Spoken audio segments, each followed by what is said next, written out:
What's going on, movie fans? My name is Michael Weir. I just popped some confetti because it's the new year. It is officially 2024, which means we have a brand new slate of movies coming to theaters this year. And so we are going to talk about my top 10 most anticipated movies of the year 2024 right here in this video. But I'd also love to know what all of you are looking forward to in 2024. So let me know in the comment section down below what movies are on your radar, which ones you think are a day one in theaters you've got to go see. You know, one movie I don't have on this list, but if I had an 11th spot, would probably be Kingdom of the Planet of the Apes. You know, I've loved that brand new Planet of the Apes franchise that we got, and so this is a continuation of it just several thousand years later, so I'm excited to see what they do with that. It didn't make this list, but that's my point. If there's something not on this list that you're excited about, tell me why in the comment section down below. And if you like this kind of content where a guy sits down in his basement and talks about movies, well, I would invite you to subscribe to my channel because I've got all kinds of movie reviews, Blu-ray talk, and that's going to continue into 2024.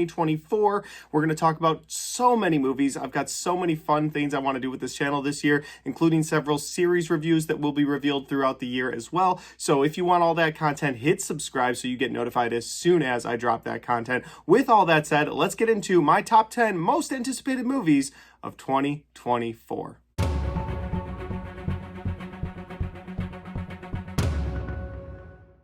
Really quick before jumping into this list, with a writer's strike last year and all the movies getting shuffled around yet again for the third year in a row, all movies getting moved and shuffled this time instead of a pandemic. It was the strikes that happened. But with that said, there are several movies that are still not locked into a release date or even locked into a releasing this year. Like I would put Mortal Kombat on the list, but I don't know if it's going to get a release this year. So this has been a tougher top anticipated movies list to put together because I'm really looking forward to the movies that I do have on this list, and most of them have a secure release date, but some of them don't. So I don't know how this is going to shape up by the end of the year, but that's part of the fun. We put this on the list and we hope that we're going to get all those. With that said, let's jump into number 10. And at number 10, we have The Fall Guy. The Fall Guy stars Emily Blunt and Ryan Gosling. And this is a movie about Emily Blunt is director of a movie. Ryan Gosling is the stuntman of the movie. They dated at one point, then they didn't date anymore, and now they have to work on this movie together. Oh, and Aaron Taylor Johnson is in this, and then he goes missing, and so Ryan Gosling has to go after him. And this kind of seems like it has shades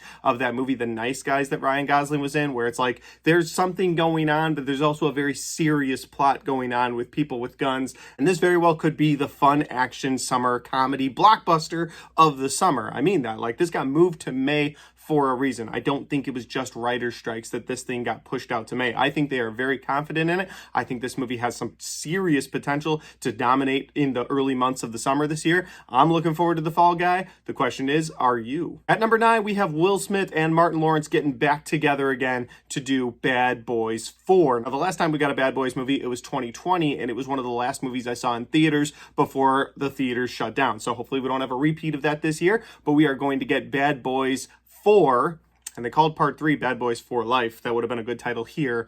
What are you going to do?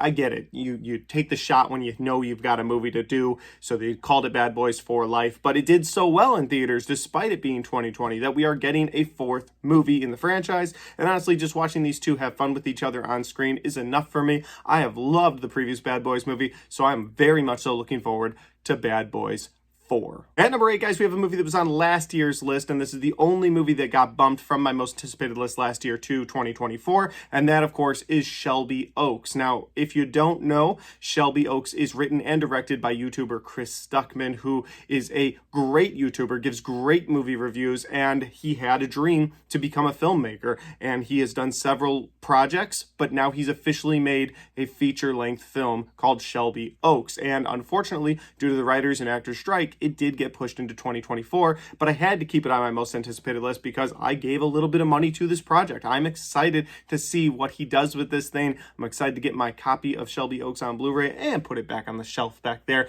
Very excited to see what he does with Shelby Oaks. I have all the faith in the world in Chris. Like I said, he's a great YouTuber. He's a great reviewer. He has a great eye for film, and I'm so excited to see what that does behind the camera, and we're going to find out in 2024. At number 7, we have Saw 11. And of course, Saw 11 comes off the heels of the massively successful, both critically and financially, Saw X, which dropped last September.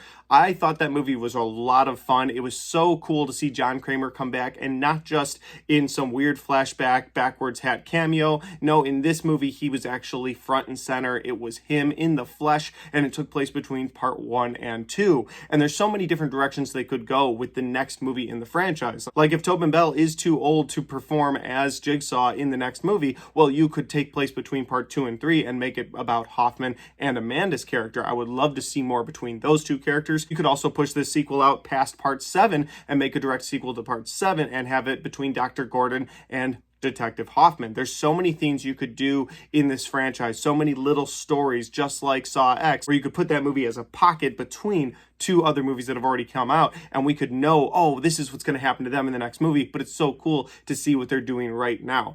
I'm very excited to see what they do with Saw 11. They are bringing in new writers. I'm curious to see the route they go. Maybe they'll go full reboot. Maybe they'll blow our minds and continue on with the Spiral franchise. Who knows? I'm excited about Saw 11 because Saw 10 got my excitement there. I'm excited to see what they do. I've said excited too many times. Let's move on. At number 6, guys, I had to grab the John Wick popcorn bucket because we are talking about the John Wick spin-off movie, Ballerina, which is going to star Ana de Armas as an assassin from that underground assassin world that we've come to love in the John Wick franchise.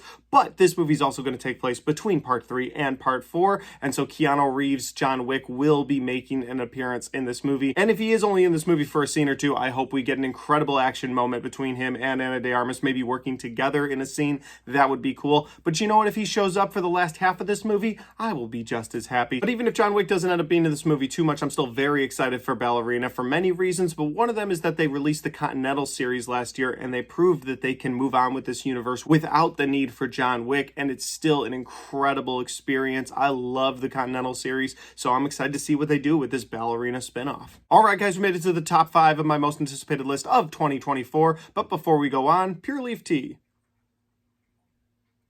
They don't sponsor me, but they should. With that said, don't forget to drop your top 5 or your top 10 in the comment section down below. I'd love to know what you're anticipating. But at number 5 for me comes a movie in a trilogy of movies that came out of nowhere in the horror community, and that is Maxine. Maxine is a movie that stars Mia Goth, and Mia Goth also starred as Maxine in the movie X, which dropped in April of 2022, and then she starred as Pearl in a movie that dropped in September of 2022. And I don't really know how to explain these movies to you other than they're a really good time, but they're very graphic and very adult and very horror-filled. That's the best I can explain. If Maxine is anywhere near as good as Pearl and X, then we are in for a treat with that movie. I can't wait to see what they do with it. We don't have an official release date, but I am very much so looking forward to Maxine in 2024. At number 4, we're taking a sci-fi turn on this list, and we are talking about Alien Romulus. And Alien Romulus is going to take place between part 1, Alien, and part 2, Aliens. So it's going to take place right in the middle of those two, and I'm very excited to see what they do. A lot of movies are going that way this year, where they're taking place between movies that we love. And I get why they're doing it, because it draws me into the theater. But with that said, Fede Alvarez is directing this movie. I'm very excited to see what he can do with an Alien movie. You know, is this going to take the horror aspect of Alien, or is it going to take the action concept of Aliens, or is it going to be a nice mixture of the two of them? I think you could do a lot at that period of time in the Alien franchise. I am a little disappointed that we're not getting a direct sequel to Alien Covenant, which came out a couple years ago, and I really enjoyed that movie, but I was one of the few that really liked that movie, so I understand. So Alien Romulus, it's got the alien in it. I'm excited about it. At number 3, guys, we have Gladiator 2. Did you know there was a second Gladiator movie coming out? Yeah, and it's directed by Ridley Scott. I'm so hyped to see what he does with Gladiator 2. Gladiator is one of the best movies of all time. It just is. For me personally, it's one of the best movies of all time. I love watching that movie. I love seeing what Russell Crowe and Joaquin Phoenix do in that movie. And of course, this won't have either of those actors, so he gets to sort of reset the table with a new stage for Gladiator 2. Very excited to see what Ridley Scott does. Can't wait. It's going to be November, so I'm going to have to wait almost a full year, but I'm very excited to see what he does. Now we're going to get a little dark, a little twisted, and we're going to talk about Joker 2. That's right, Joker 2, madness for 2 because they are bringing in Harley Quinn, played by Lady Gaga, into this movie with Joaquin Phoenix's Joker. And there's been rumors and swirls of this is going to be a musical, like a straight up musical. And there's something that might be awesome about that in the crazy mind of Harley Quinn. Like if this movie is told from her perspective and the world is a musical to her, that could be very interesting. Remember in Joker 1, we got the movie told from his perspective. And so you weren't really sure if what you were seeing actually happened, all the way down to that incredible scene with Robert De Niro. I loved the first Joker movie. The fact that we're getting a sequel, they're introducing this new Harley Quinn, there's so much you could do with it. I don't personally want it to be a full-on musical, but if they're able to explain that away, again, that's why it's so close to the top of my most anticipated list for 24, because the first movie blew me away, and so I have to have faith in the director, the actors in this movie, and just hope that they're giving us what they gave us the last time around. All right, guys, at number 1, the most anticipated movie that I have on my list of most anticipated movies of 2024 is Deadpool 3. Deadpool 3 once again brings back Ryan Reynolds as Deadpool. It also brings in Hugh Jackman as Wolverine once again. And from the set pictures that we've seen, they are fighting each other, and I can't wait to see what they're going to give us. Another cool thing we've seen is that they're fighting in front of the Fox logo, and I think that's just this really cool fourth wall breaking thing that they're going to do with Deadpool. And they've already announced that this movie's not going to be titled Deadpool 3. So the question is, what is that title going to be? Now, this is pure speculation on my part, pure fan speculation on my part, but just trying to connect the dots of the different information we've gotten, the set pictures we've gotten. What if they called this thing Deadpool Kills the Marvel Universe? And I'm talking specifically about the Fox Marvel Universe. Again, we've already seen them fighting in front of the Fox Studios logo. You've already heard rumors that we're going to have Jennifer Garner's Elektra come back, Ben Affleck's Daredevil come back, several other people from the Fox universe they've talked about bringing back for this movie. Well, what if they're bringing them back to have Deadpool go through and execute them all? That sounds like such an interesting concept and such a fun idea. And it's a way that Disney's MCU could say, well, we can't bring back any of those other fan castings, the things that people want, because Deadpool went through and sort of cleared the slate. And just imagine, and I'm going to take a second here to say that if Nicolas Cage's Ghost Rider shows up in this movie, I'm going to lose it. I'm very excited to see what they do with Deadpool 3. The movie comes out in July. July can't get here fast enough. I'm so excited to see that movie. Guys, those are my most anticipated movies of 2024. Are any of these movies on your list? Let me know in the comment section down below. And if you like this video, don't forget to hit the like button. Remember, it helps the video, it helps the channel, and it helps me right here. Thanks for watching. I'll see y'all next time.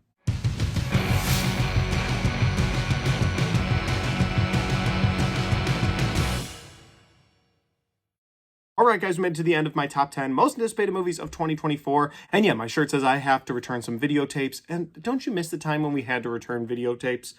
I do. All right, with that said, though, guys, if you like this video and you want to watch more, well, don't forget to subscribe to my channel because I'll be talking about all of the movies I talked about in this list. But if you want to watch more right now, I've got all of my 2023 best of lists right there and all of my 2023 movie reviews right there.